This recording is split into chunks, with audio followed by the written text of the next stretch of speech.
What's up mga rockstars? Schizo is back, yeah. Ngayon, magkakaroon tayo ng tour stories. Kumbaga, mga true stories, walang halong BS na mga naganap during sa tours namin with Happy Box kasama ng mga favorite niyong rock stars. Okay? So, simulan natin. So, etong first story natin, ito yung during nung tour ni Bamboo as a solo artist na. 2012, tawag namin doon sa tour na yon, Crossing Borders 2012 North American Tour. Bali, third time niya nang mag-tour ng North America as a solo artist. Noong time na yon, hindi niya kasama yung banda niya sa Pilipinas. So, nagbuo kami ng banda niya dito sa LA. Mostly, yung mga local LA-based musicians. So, ang first show, bali sa Edmonton, Alberta, Canada. So, babiyahe kami from LA, layover ng Seattle, tapos papuntang Edmonton. Bali, kasama namin, syempre, utol ko si Haro, siya yung bossing ng Happy Box. Ako, tapos kasama namin si Pancho, manager ni Bamboo. Syempre si Bamboo, saka yung gitarista ni Bamboo sa Pilipinas, si Chai Layosa. Syempre kasama din namin yung mga taga LA na musikero. Ang tawag sa kanila, the LA Rats, aka Boo Rats. Hindi, joke. Anyway, so yun, kasama si Jay Figueroa, gitarista, si Don Morales, bassist, galing siya ng New Day of August. Tapos si Tim De Ramos on drums from Carpools. Saka si Rafi Mendoza on keyboards.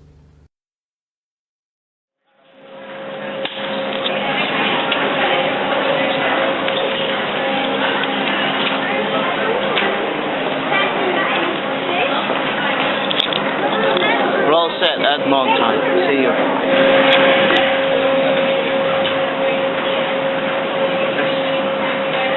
Ban, dito ka. Hindi mo tayo.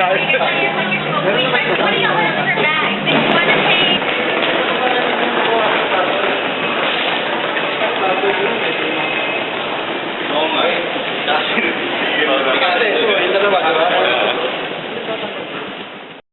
So yung first show nga ng tour sa Edmonton, Canada, August 3rd, 2012. Pero syempre August 1, bumiyahe na kami. Bali from LA to Seattle muna dahil may layover doon. Okay naman yung biyahe, no? Wala namang aberya.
after mga 2 hours layover sa Seattle, lipad na kami papuntang Edmonton, Alberta, Canada. Natatandaan ko na WestJet kami noon. Yung eroplano namin, yung may parang hélice lang. Pag yung gano'n, medyo hindi ako panatag pag di hélice lang yung eroplano. Ewan ko ba.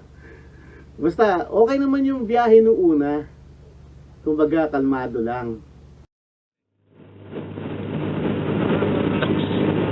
Ayos ba? Mayroon ka niyan? Siguro pang ano lang to, yung mga 10,000 feet, no? 15. Kung malapit na. Parang laruan, no? Malapit na kang partner. Meron na. Next time, may kick na tayo sa Yaro. Oo nga, bakit wala dito? Walang space. Akala mo dati, di ba nakalamit? Okay ba eksena dito? Pero dapat maliit lang. Mga 300. Hindi pa kasing ano sa edit. There. Pero marami na rin addict dito mga tuktukan. Tapos, siguro mga 30 minutes bago mag-land ng Edmonton, nag-announce na sa PA yung pilot na magla-land na, ganyan-ganyan. Tapos, after mag-announce, mga ilang minuto lang, nag-start na magkaroon ng turbulence. Yung, normal lang naman yun usually sa biyahe. So, cool lang kami, kwentuhan, tatawanan lang kami. Pero maya-maya, ang tagal na, papansin namin parang palakas na ng palakas. Hanggang sa putek, sobrang lakas na yung mga food trays. Parang, basta yung yung nag-aalugan na, tapos lahat medyo tumahimik na kami, parang iba na to ah. Ang lakas tapos ilang minutes na eh. Tapos, kakatawa kasi, lalo lang nagkaparaningan. Sa likod may ali, biglang nag-iiyak na ang lakas. Parang, lalo ka natakot kasi may umiiyak sa likod eh. So, nakakaparaning. Pero ako, video pa rin ako ng video. So, may mga footage ako, ilang seconds na nakunan din ng during ng turbulence. Pero, syempre, yung time na yun, medyo pahina na ng konti. Pero, nakakatakot talaga yung experience na yun.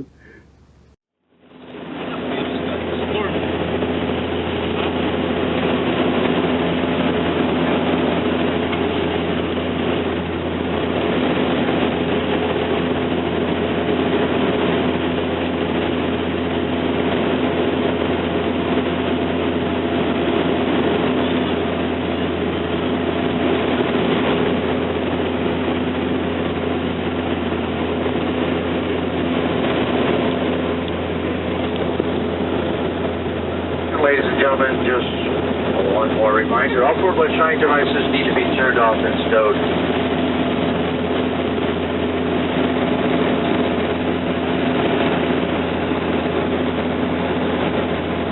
Ulan, di ba to?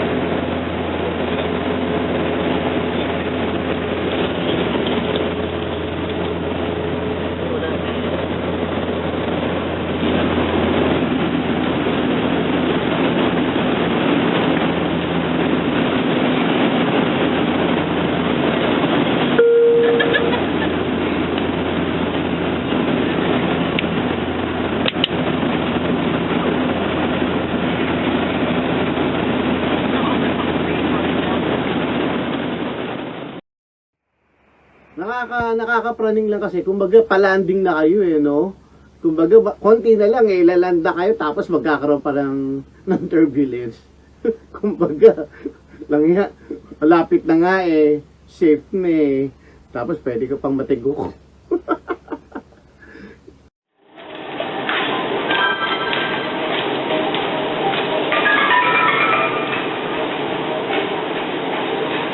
Edmonton, Alberta, Canada.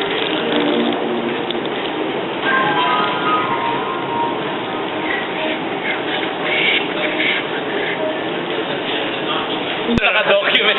Ito, mamatay na naka-document. Oo, binibideo ka pa rin, man. Alis pag nag-crash, meron sila.